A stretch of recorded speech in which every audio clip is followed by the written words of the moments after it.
Are you sure you're not Marv Albert? Oh, if I am, I've been carrying someone else's birth certificate.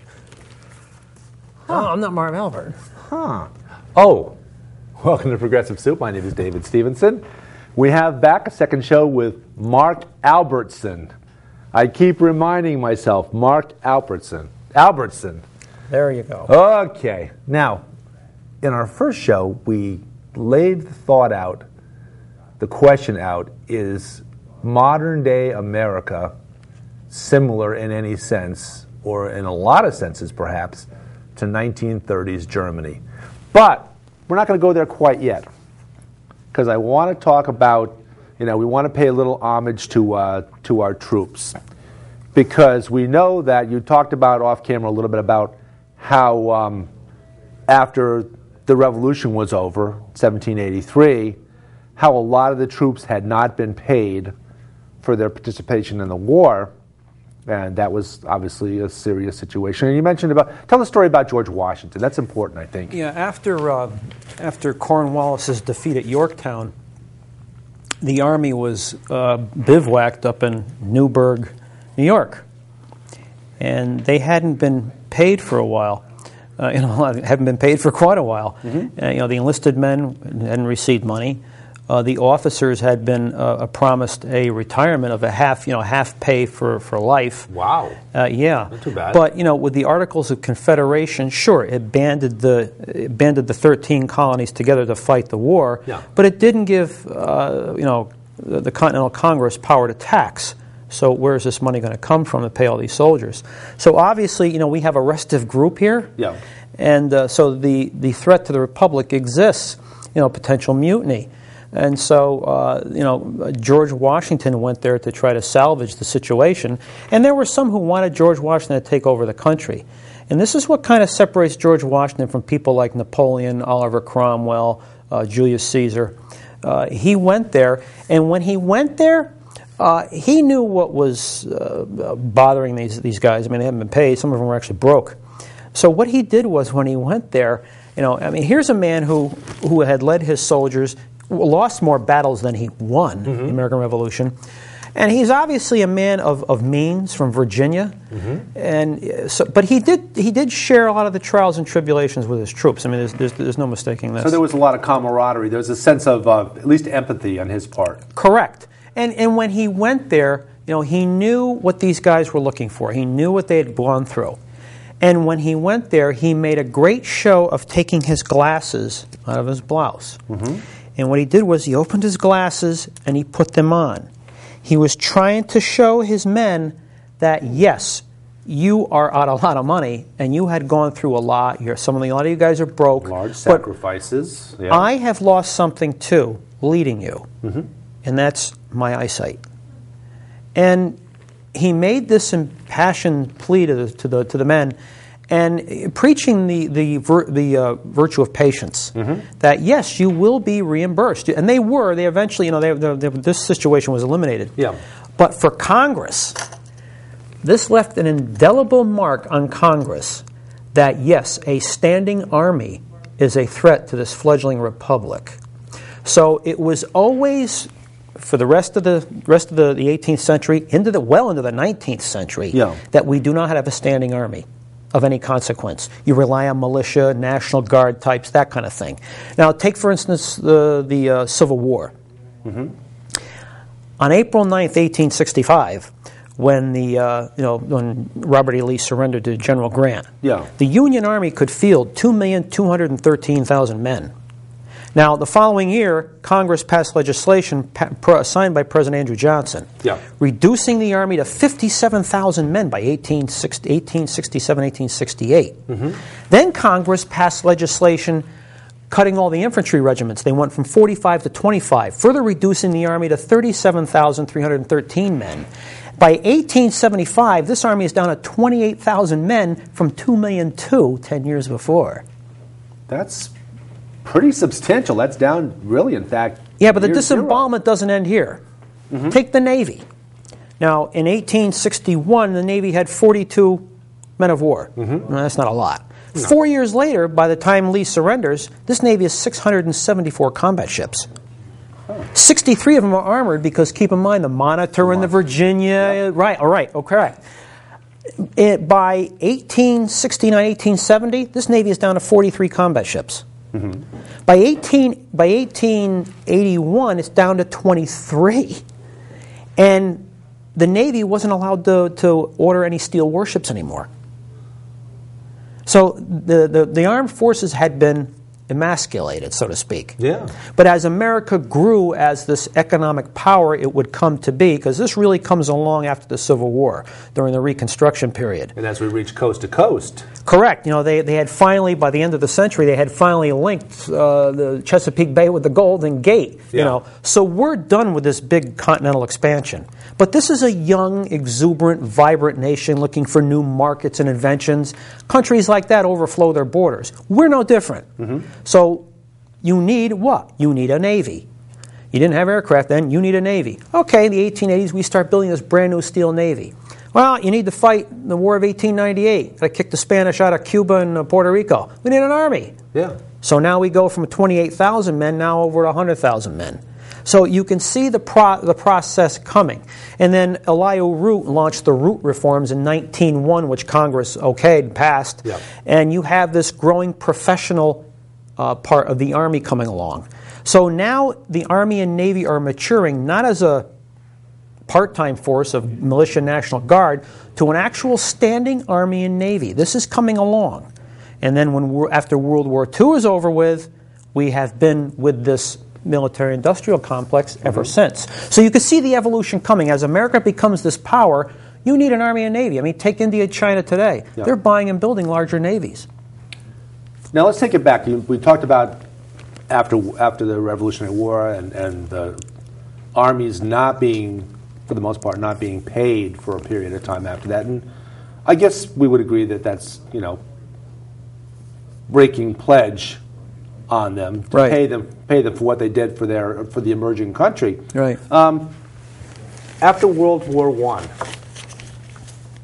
and again, a lot of our soldiers, a lot of Americans paid the ultimate price, and a lot of them participated in the war in Europe.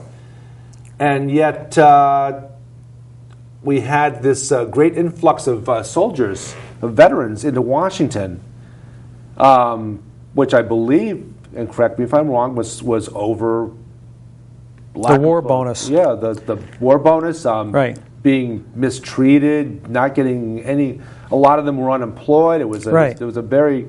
Well, that's the early 30s. So don't forget the Depression hit 29, and then it really hit in the early 30s. So a lot of these guys were out of work. Well, wasn't it back before Roosevelt? It was during Hoover's administration. Correct. That you had this great influx of this great tent city in Washington. Correct. Of veterans. Yeah, early looking for compensation for what they had given their 30s, country. Right. And you mentioned again before the show, before we came on, you mentioned about how a couple of young generals, maybe they weren't generals at that point. Well, I think Eisenhower was a colonel at the point. Okay, and it was Patton. It was Doug MacArthur. MacArthur, okay. He was the one that was ordered to break it up. So they had to break up the tent city, the bonus city, I think they called it, the war bonus city, and with all those World War I vets. And Smedley Darlington Butler went there and gave them a talk, mm-hmm. and I think he more or less told them, don't give up your quest for what's rightfully yours, if I'm not mistaken. Mm-hmm. But I know he went there to talk to these guys.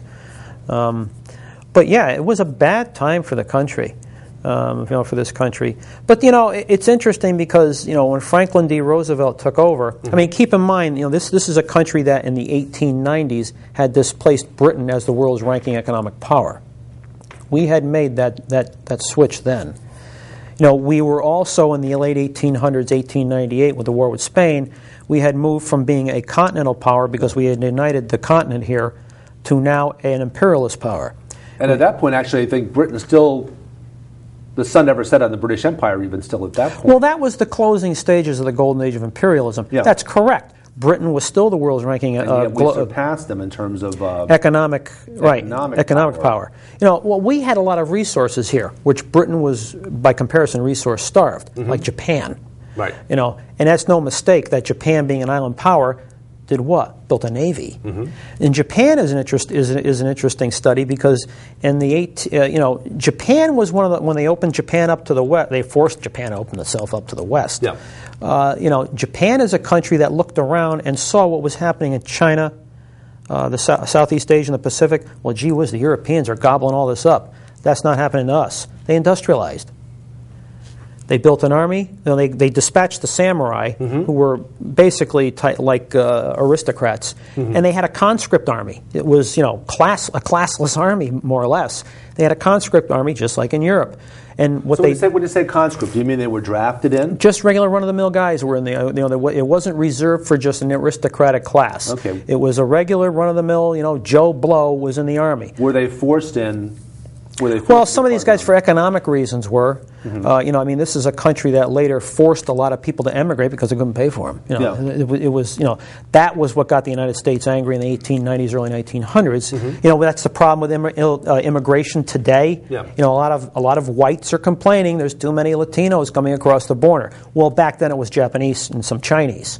Yeah, right, exactly. But what happened is Japan let out all the stops. They had a German-trained army and a British-trained navy. Now, how good does it get? They were that adamant about not letting becoming the gold standard for army and correct, be the gold standard for navy. So they went to war with China in 1894-95, and they beat the Chinese, and they got the Liaotung Peninsula, Port Arthur. Well, France, Russia, and Germany got together and told the Japanese, you can't have that place. You can't have those places. Well, this is an incident where the Japanese feel, well, the white man is sticking it to us because they're the only yellow race involved in the colonial race at the time. They're the only yellow people involved. Everyone else is white. Yeah. The British, the Russians, the French, the Germans, the Italians got into it. Now they're all white. They're all white Anglo-Saxon types. Well, the Japanese are the odd one. White Italian Catholic. Yeah. White Catholic or whatever. Yeah. But the Japanese are the black sheep of this club. So what did they do? They went on a crash course. They built 4 battleships. They built like 16 cruisers and 23 destroyers over the next 6 years. Then they get into the war with the Russians, 1945, and beat them. And, they became the gold standard in the Pacific for naval power. They had the largest navy in the Pacific at the time. So that's where you get this growing friction between the United States and Japan because we had taken the Philippines. We had taken Guam from the Spanish in the 1898 war. We also had Hawaii, Midway, Alaska. So there's this growing friction that leads to what later on? December 7, 1941. So that friction had been growing for years. So okay, let's go to where we alluded to. Let's make that comparison. Modern day America. In Nazi Germany? 1930s Germany, before World War II? They were beginning their expansion outward because obviously Germany came out of World War I, pretty beaten up, pretty impoverished, and which led to the rise of the fellow Nazis. by the name of Hitler coming to power. Yeah, the vulgar little corporal from Austria. You can make the comparison, but it's like the reverse. America has gone from the world's richest power, the world's superpower, to now this country that's losing it and is resorting more to an authoritarian regime, as opposed to the Nazis coming to power at a time when Germany had been resurgent in the 20s, but the Depression killed them because American loans were tied to Germany. So if America falls, Germany's going to fall. Yeah. Then you see the Nazis taking advantage of this from a standpoint that Germany's collapsing, to getting power, and they got power virtually legally. And then it's interesting. We were talking about the unions before, how they're losing power here. Well, the unions in Germany always wanted May Day as a holiday. They always wanted that day, May Day, as a holiday. Fair enough. It's an important day to unions. Correct. All right, fine. Hitler gave them what they wished.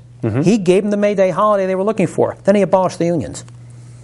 Well, I guess that's like wishing someone a happy birthday and then pulling out a Luger and shooting them through the head. Correct. So you can make the comparison like we were talking about before with 9/11. After 9/11, the Bush administration comes out with the Patriot Act, which must have been sitting on the shelf for years. You didn't come out with a 500-600 page document in 5 weeks. You didn't do that. That's a pretty fair assumption. Right. So that's been sitting a while, collecting dust. Well, they blew the dust off, and now they're using it.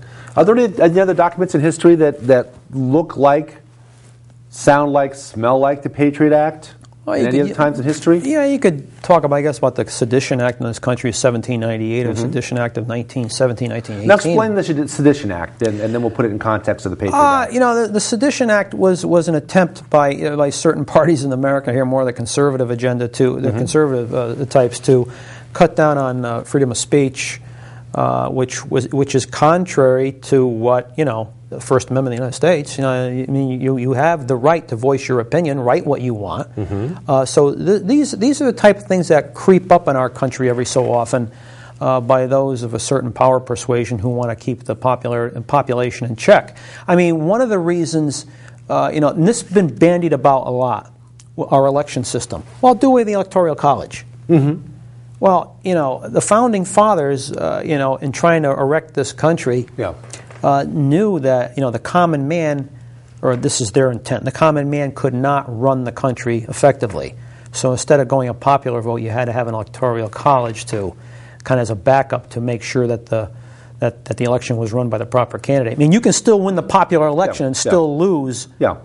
Still lose the election. Now, let me propose this, because I've heard this from a number of people about the reason for the electoral college, and that being that, let's say hypothetically, an election were thrown in one state out of the 13, one colony, one state out of the 13, let's say New York State, that the election were thrown in some way so that New York State went almost 100% for one of the two candidates for president, let's say. And that the reason why the Electoral College was put in place was so that that couldn't happen. You had the system of, like many other things in the Constitution, checks and balances. Correct. Well, that's the way it's supposed to be. Yeah.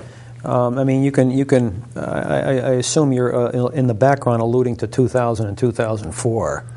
Well, which I think hopefully was a lot of that was corrected when we went to a lot of states went to a little bit better method of counting votes and a little bit safer method of counting votes, like Connecticut did. Well, yeah, but like in Florida too. I mean, there was a lot of people a lot of black guys who weren't counted because they were in Iraq serving and their votes didn't count. Well, that's kind of the opposite of what happened in Florida in 2000, because in 2000 there were, I think the number was 10,000 military ballots which were uncertified. In order for a military ballot to be counted, it has to be date stamped, certified, and arrive in a proper fashion to be counted. And apparently there were about 10,000 of those votes that came in just under the wire, weren't certified, technically should not have been counted, and hypothetically, the same way that we knew in this gubernatorial election in Connecticut, we knew that suppressing the vote in Bridgeport would be detrimental to the Democratic candidate, because traditionally Bridgeport votes Democratic. Correct.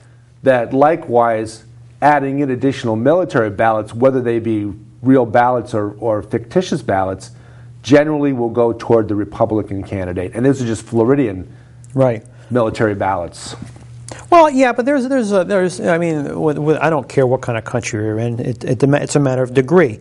You are going to have shenanigans in elections, you know, and in this country, both parties are guilty of that. I'm sure in Chicago, I remember reading Chicago in the 20s and 30s. You know, I mean, the election shenanigans there was just unbelievable. You know, bringing people in from outside the city to cast votes for candidates, and of course the gangster element there was quite heavily. And there's some stories that circulate around about Texas and Lyndon Johnson and votes that were cast on his behalf, which may not have been actually living people. Well, so, so there are always degrees of that. So I guess we can't go too stark raving mad about electoral politics and about elections and about close elections not going our way and looking for conspiracy theories, if you will, as to why they ended up the way they ended up. Well, you know, I mean, again, the founding fathers were making this up as they went along, and like I said, this was all. You know, the American and French revolutions were just ideas of the Enlightenment put into action at the time. And if you think about it, you know, because the American Revolution actually succeeded and the French Revolution failed, you know, this was a time when you have ideas of the Enlightenment. You have and you have the monarchies, the regal systems in Europe trying to hold on to power, which is why a lot of those countries ganged up on France because Napoleon had taken over. He was more or less, if you want to use the term, a secular dictator. He was not a member of royalty. Right. So he is like a forerunner of Mussolini. He's a forerunner of Hitler. He's a forerunner of Stalin. He's a virtual dictator. He's not a magic, or he takes the title of emperor, but big deal. He came out of the army. He's no different than some of the other these sawdust Caesars that come along and grab power. That's what he did. So in other words, he's proof that any schmuck can become king. I guess. I mean, it's or all-powerful ruler, if you want to substitute that for king. Yeah, well, that's the type of thing they use in Iraq. All-powerful ruler in totality. That, they came up with these cockamamie. Of course, that goes back to to Iraq, what we call Iraq, back in 3500 BC, that kind of thing, and that's held sway down to Saddam. But all during the 19th century, and this is the lead up to the First World War, the regal systems in Europe are trying to hold on to power. But because of these two revolutions, the American and the French Revolution it's like a Pandora's box that opened. You've got all these movements.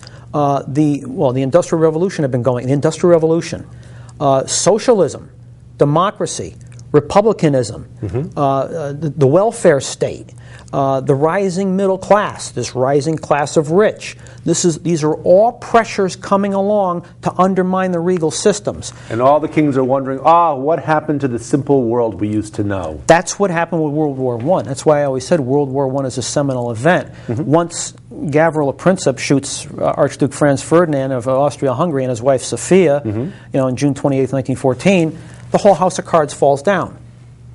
And what happens when the First World War is over with? All these regal systems are gone. Well, Britain survived because it's a constitutional monarchy anyway.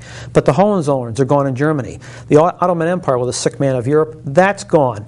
The Austro-Hungarian, the Habsburgs, June 28th? They're gone. June 28, 1914. June 28th. Oh. 1914. That's your birthday? There goes another urban myth out the window.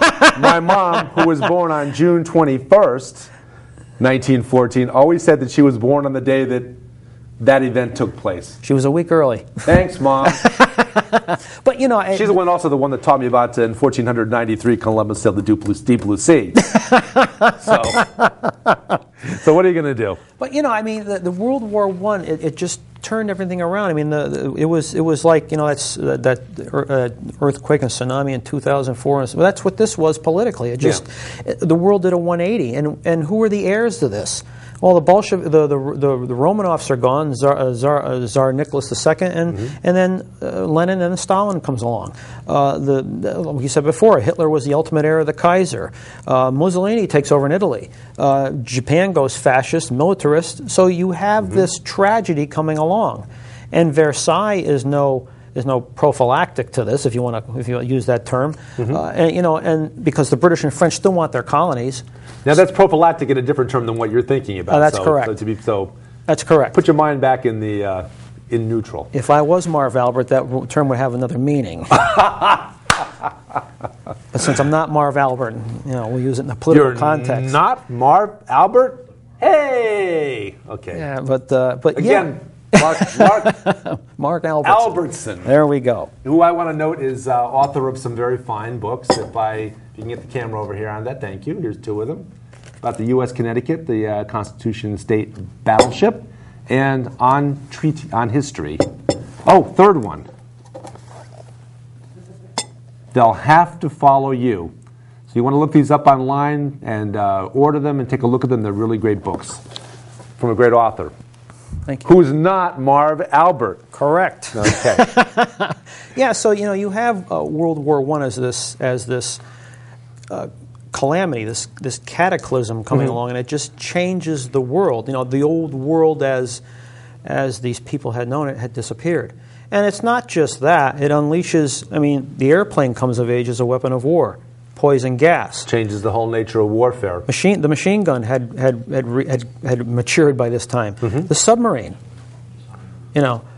the United States as a global power now, taking its place in world affairs. But the interesting thing here, and I always teach my students this, that especially when I do the course on World War, on the Great Patriotic War.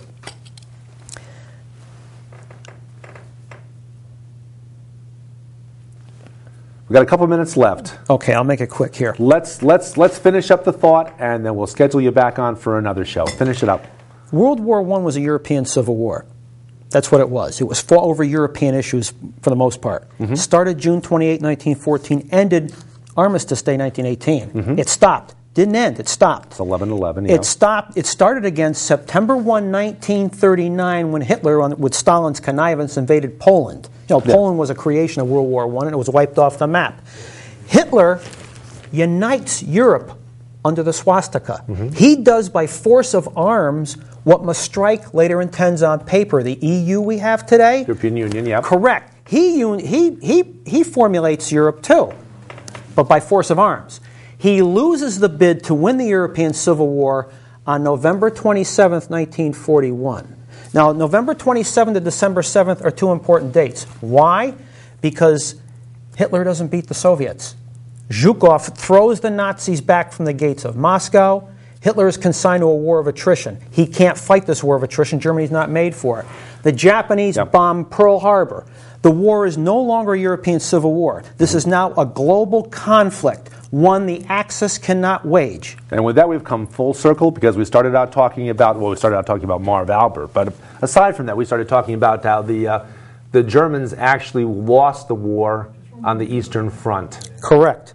This is the greatest land war ever waged. I mean, 30 million people died here in 47 months of combat. You mentioned 25 million Russians, which is well, just one of the amazing stories of the Second World War is what the Russians did with factories. When Hitler invaded the Soviet Union, Stalin uprooted over 1,500 factories, packed them onto 18,000 trains, and sent them east with 16 million workers.